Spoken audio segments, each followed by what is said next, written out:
La team, l'Alliance du Sahel, nous délivre encore des informations très très importantes et nous devons être heureux. Nous devons être contents. Nous devons nous réjouir de ces nouvelles informations qui arrivent.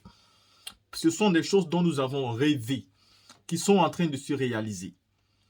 L'Alliance du Sahel est en train de se préparer pour nous offrir une compagnie aérienne commune de cette alliance. L'Alliance du Sahel est également en train de se préparer pour nous offrir une monnaie commune.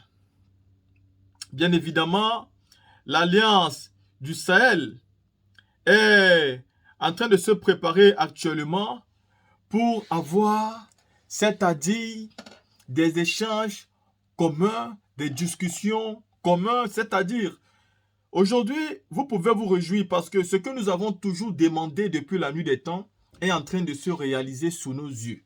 Et je pense qu'en l'espace de quelques années, beaucoup de personnes ne vont plus reconnaître ces trois pays qui se sont mis ensemble pour former une véritable union africaine. Parce que nous n'en avons pas une.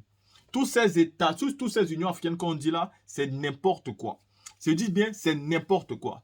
Ce sont les bases que l'Alliance du Sahel est en train de fonder aujourd'hui, qui sont les bases dignes de foi, qui sont les bases dignes de confiance, qui sont les bases dignes de fraternité, mais qui sont surtout les bases dignes d'une alliance véritable, sincère.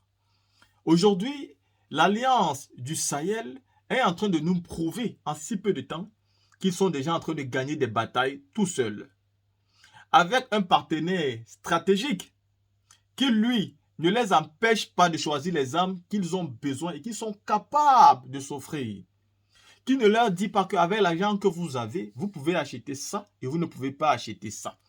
Qui ne les impose pas ce qu'ils doivent faire avec l'aide qui arrive, mais qui les laisse gérer leur état comme ils veulent. Ici, ils donnent des contrats gagnant-gagnant. La Russie va prendre ce qu'elle a à prendre, mais la Russie va surtout respecter ce que le Mali a envie de faire avec ce que le Mali a.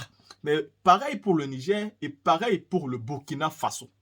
Je pense que ce qui est en train de se créer est exactement comme Hervé Didier le dit dans la vidéo que je vais vous présenter, est l'alliance des BRICS africains. Vous voyez, l'alliance des BRICS africains est en train de se former sous nos yeux et je suis sûr que beaucoup de pays vont tenter, coûte que coûte, à entrer dans cette alliance-là pour être en fait une partie intégrante de cette alliance-là, car les résultats ne seront tardés d'ici quelques années.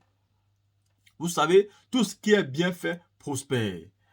Dans le temps, les coups d'État se faisaient de manière isolée. Il était très facile de les déstabiliser.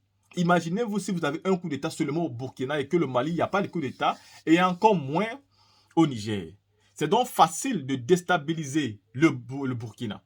Mais aujourd'hui, ces trois pays du Sahel ont fait un coup d'État et ils se sont mis ensemble. Comment vous pouvez aujourd'hui les déstabiliser?